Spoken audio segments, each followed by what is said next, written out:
line. CJ I never got a roll with ice. No rush, go move dumb. Pushing, so move dumb. Peace and love turned to peace and gloves. Now you gotta do a run up. Okay, it's so crazy, but in 14 days, I'm going to be leaving to Romania to do the Red Bull Romaniacs, running silver. I'm super excited, and I thought now's a good time to start ramping up the videos, releasing more episodes so you guys can follow along as best as you can, and as best as I can post, because I know there's a lot of limitations on what you can actually put out there. But certainly I can put out what I'm bringing to Red Bull Romaniacs, and that is going to go in this gun case here with some stickers to be less menacing. Hopefully don't get stopped as much at the border that way. All my bike parts are going to go in here in this Pelican vault. I'm going to take them off this bike here. This is my XCW. A lot of it will transfer over to the TE300s that we're using through the Jarvis team, the Huskies. I'm just going to bring the forks because my rear suspension won't fit. It's on a standard shock already. I confirmed that, and that's my proper weight. I'm about 155, 160 right now with gear, probably about 165. So that fits within the standard shock. Should be good that way, and it's the forks I'm more concerned about. So I'm going to bring my forks. I'm going to bring my Astra handlebars. These are the Gemini series. I really like these. Shane Cuthbertson put me onto them, and the lower feeling of the bars, it feels so much better. I absolutely love them. I'm going to bring these Enduro Engineer flags. I don't like the wraparounds. It takes a lot of flexibility out of the bars that I need. And what else? I've got my GPS mount up here. And I don't know, a bunch of other stuff. So as I'm going through this, I'm going to load it into the gun case, and I'm going to show you everything I'm bringing, both in parts and in other soft gear, bags, everything like that, technology. That's all going to go in this WP 9800 kit. Thanks for KTM Canada for sending me this bag. Appreciate that. They've always been really supportive of my crazy adventures. So let's start with taking this bike apart. I'm actually taking the suspension off to Joe Skid at SSS tomorrow to get it properly tuned, new oil, everything put in it, make sure there's no parts that are messed up, so that it's perfect for Romaniacs. Start with taking off suspension, handlebars. I promised myself I'm done riding now for the next 14 days. I'm just going to be taking it easy, no injuries. So let's strip this bike down and get it ready. Well, get the parts ready for Romaniacs. All right, take this wheel off first. One trick is don't undo these axle bolts first, because if you leave them tight, then you're able to get this nut off without having to hold another 17 mil on that side. Just going to throw all the parts I am not bringing into this bin here, keep them all organized. And like I said, I'm getting this wheel off right now so that I can get the suspension off. It's kind of good timing because this bike is due for a bit of a, I wouldn't call it a complete teardown, but definitely it's due for a good cleaning.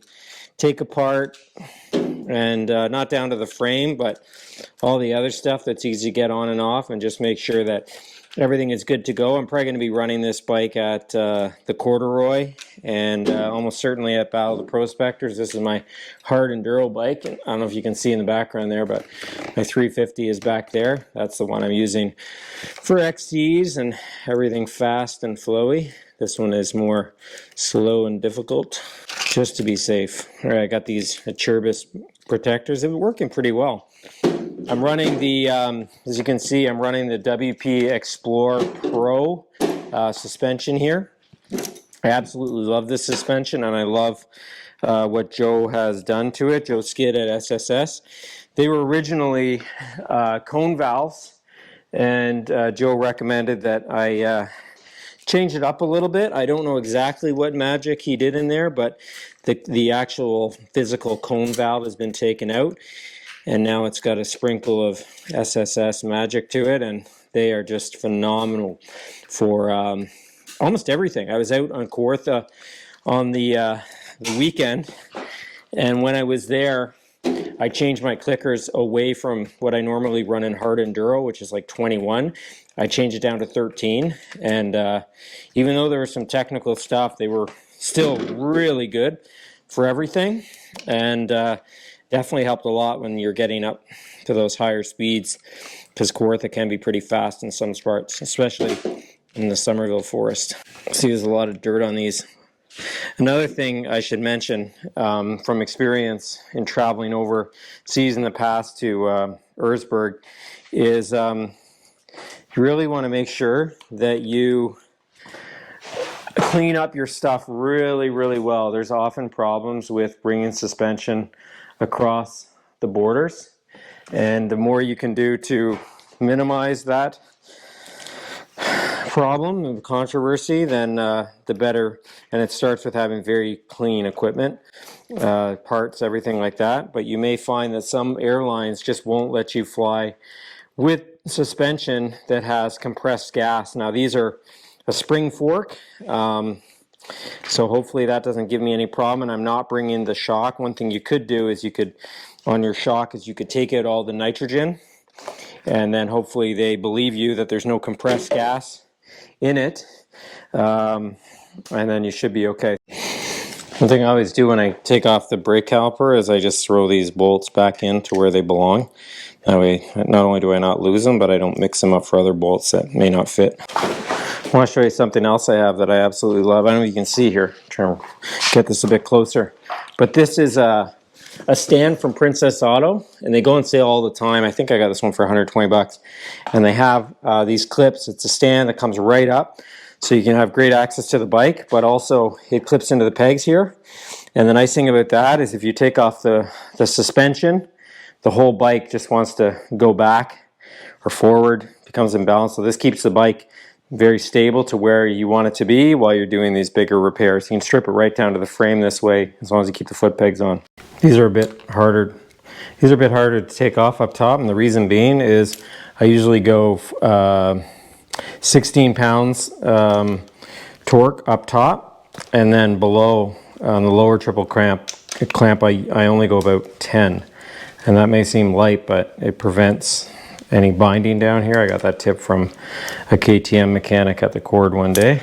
And if you're having problems getting it out, or if you are not wanting to get your stickers all scuffed up, just take a flathead and you can just kind of pry this open a little bit. And that gives you a bit more room as you're sliding it out. Makes it a lot easier. Same with putting it back in too. All right, I'm just about to take this one off. You can see a little trick is what I do is I put some zip ties along here, along the fork, and keeps the weight and bulk out of my pack, and nice convenient place if I need them. And I'm going to be bringing a lot of zip ties with me off to ROMANIACS. All right, suspension's off. It's down there. Clean that up and bring that out to Joe. So I am taking off the rear shock here, only because I'm taking it to Joe to get serviced. The Husky bikes won't actually fit this PDS system, so kind of stuck with just using the fork, which is fine. The suspension off, I'm going to head this off to Joe at SSS Suspension, and then I'm going to take this shock out and load this up with the rest of the parts, and I'll show you everything I'm taking. Another thing that's really important to me when I'm over in ROMANIACS is having the controls and cockpit the way I want it to be, and that starts with the bars. I'm using these Astra Off-Road Gemini series bars that were recommended to me by Shane Cuthbertson. It's the ones he uses. I believe it's the same that Graham Jarvis uses, and as you can see, it's a very low sweep, so the bars feel almost like a straight bar, which is really nice for doing more technical stuff, especially if you're shorter like me. You want to be able to have those bars really low and in control instead of being way up here and trying to pull down. I've noticed a big difference. I took Shane's recommendation and I realized how important all that is. Now the next thing I'm going to be bringing is my XC Gear 360 Mako clamps. People always ask me like, oh, how are they? And my answer is I actually don't notice them, which is great, because what I did notice before is I'd get really bad tennis elbow, and all through this arm here, I'd find it almost impossible to ride by the time this time would roll around every year in July. and it was just unbearable. Like, so bad I couldn't even sleep. But with this installed, I haven't noticed any tennis elbow at all this year, which is really surprising to me, and I'm going to assume that's the reason why. You know, it's not very scientific, but seems to be the cause, and I'm happy to use it as a placebo, even if it's just that. Next thing I'm bringing are flags. Now, unfortunately, I can't bring these Enduro Engineering ones, which I really love, because these fit onto the Brembo clamps.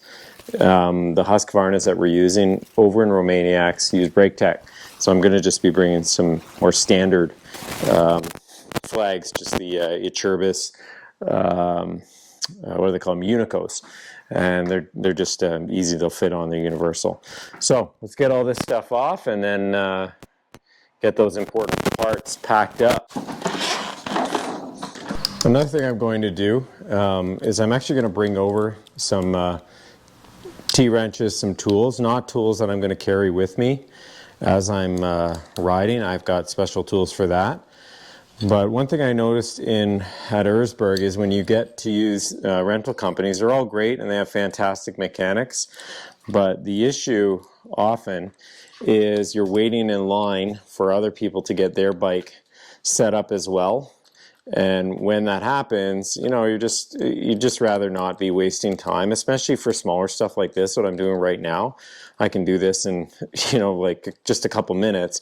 But if there's only 1 or 2 mechanics and there's 15 people waiting for those people and their tools, then, you know, you may be wasting time when you could be out testing your bike in the practice area or something like that. So if you're ever doing some of these trips, it's something you might want to consider, is bringing over tools to do the basic stuff. I'm even bringing a torque wrench, just because with suspension that I'm installing and the Mako clamps, they all require very specific torque settings, and I want to make sure that I can just get that done. I'd love to just be able to go to, you know, where I need to go, set it up quickly, and then get out and practice with my bike. And even if the mechanics do it all really well, then great. That's just a nice windfall for me. But I'm preparing, the way I'm kind of looking at ROMANIACS, and I've been told this by other people who've done it, is to just prepare for the unexpected.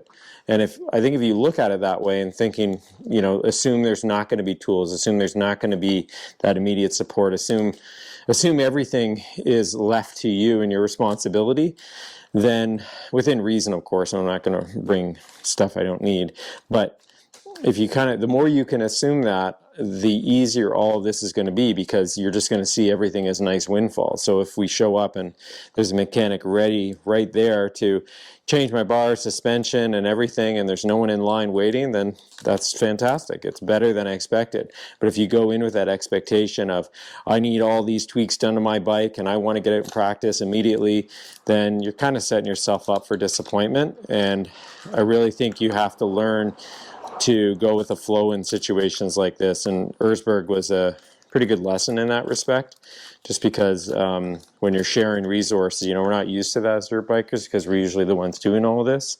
But when you're using rental companies, you have to be willing to compromise and be pretty easygoing about these things. Gear clamps, now these are all very specifically torqued, so you have to be very careful.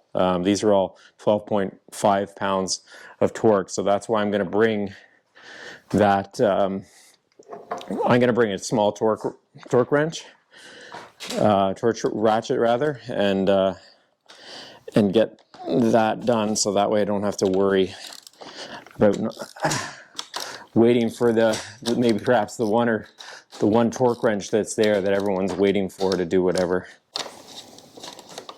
Yeah, they're pricey, and you know, like buying them in Canada, you have to pay for duty and everything. Although I did reach out to Lance from the company, the owner there, indicating that he really should be marking these with made in USA right on them, or I think the actual thing that the customs look for is a certificate of origin, and if you do that, then I believe, well, I don't know this for sure, but I'm pretty sure they'd be exempt from duty because they're made in the USA under NAFTA, but maybe that's changed.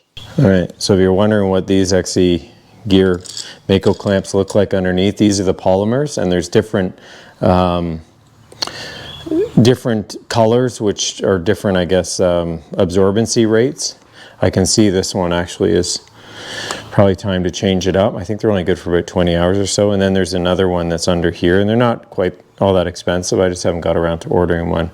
Anyway, too late now. So here's another example. I'm just going to bring this little stubby Phillips with me, because these just small stuff like this is, even though this, like, you can see how quick this is to take this off and adjust it or whatever, but if you don't have these tools, you may be waiting around for a long time. So it's good to just bring these little things if your luggage allowance and weight allowances will afford it, so you don't have to rely on anyone. And if you're going with other people, you can kind of pool up and say, I'm going to bring this, this, and this. The other thing is, I actually kind of enjoy wrenching when I'm getting ready for a race. I just find it a little bit relaxing. You just kind of can see small stuff on your bike. You feel a little bit more connected to the bike this way. Although I've heard some companies won't, I mean, for good reason, won't let you wrench on the bikes. And I think it's largely what you're doing. I don't think they're going to let you take apart the engine or do anything too serious. You know, maybe over torquing bolts, stuff like that. So I can see them saying no, but I would be really surprised if they don't let you do basic adjustments, like putting on handlebars and stuff like that, because there's really not much you can do that's going to break the bike. Comes off there, and you can see there's the polymers there. Right, so you can see there's a green polymer under there. So I've got red and green, which is for A-class vet expert. They have a whole chart you can use, which is really helpful. So I'd recommend looking at that, and you'll be able to see what one you think is right for you. All right, so I got these bars cleaned up and ready to go. I have my little talisman there. I always put on my hard enduro bikes, and I'm actually just going to keep this grip on because it's already got a bar end on it, and it's just a lot easier to put on when I get there. Okay, I am basically done. I'm waiting for my suspension to come in, get the call from Joe, and go get that. But I thought I'd do a quick walkthrough and show you the stuff I'm bringing. There may be a few other things because I still have a list that I've prepared. I'm going to post that in the description of the video that you might want to check out. But I'm actually going to go through the list, check off everything to make sure it's all here. This obviously doesn't include my carry-on and the GoPro stuff and all that I'm going to bring with me. But as far as riding gear goes and everything I'll need to be out there, I think this is it. All right, so obviously we got boots. I just like to, so I stay organized, go from the bottom to the top so I don't forget anything. Boots, some really lightweight leggings, some moto socks, and then I've got 2 pairs of pants. These are the Klim XC lights. There's a few of those jerseys over there as well. 5 jerseys, 1 for each day.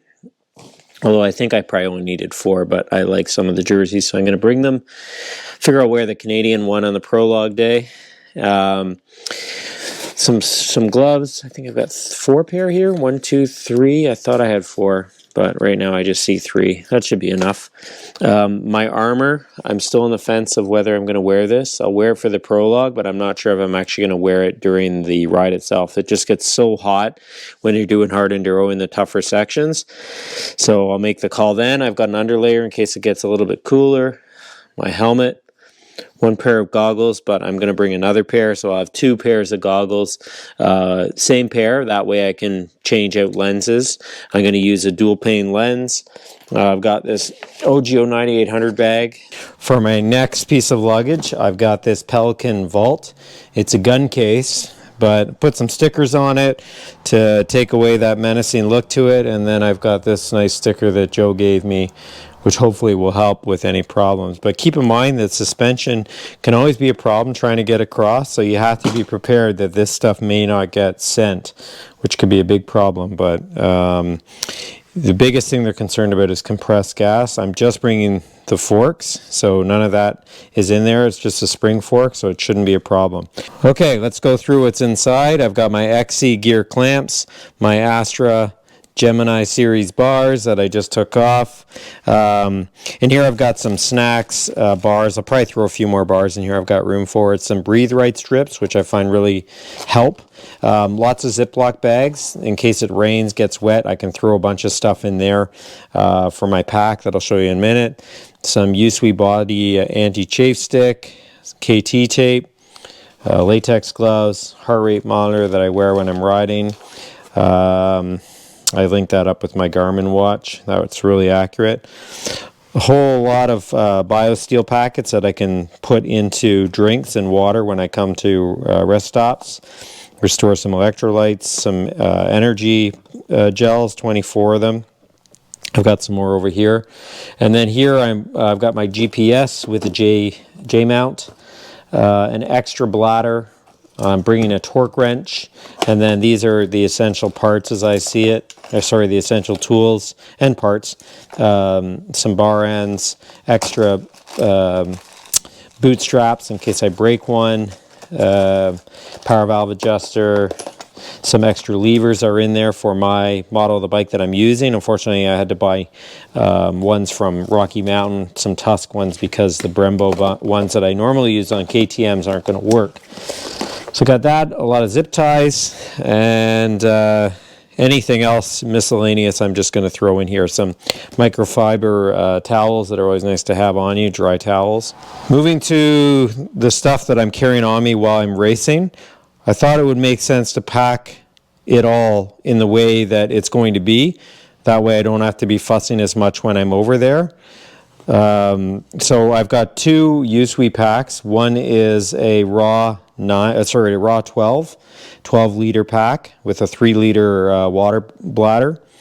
And then I also have a Zulu 2, which is a 2 liter fanny pack, which I'm going to use for stuff that I need to grab immediately, potentially, like my phone, energy gels, things like that. I haven't quite decided. So here's all the items that I'm going to be carrying with me. Obviously, lots of water. Some of these items are actually required. If you go to the ROMANAICS page, there's a list of required items that you have to show at inscription before they'll let you pass inspection. Some of those items include a foil blanket, an extra plug. You need to have a phone on you. You need to have, what else in here was mandatory?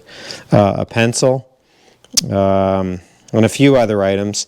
So I've got a case that I can put over my phone to waterproof it a little bit better. Advil, aspirin. You've got an axle wrench, which serves also as a tool you can use to change the spark plugs, pry bar. Knife. This is an adjuster for 6500 kit suspension or pro suspension. It goes in there and you can just turn that. I've got some bits. This little Motion Pro tool is fantastic. Got 3 different bits on it. They all come out, and it actually fits into hex bits as well, the KTM ones that are in there.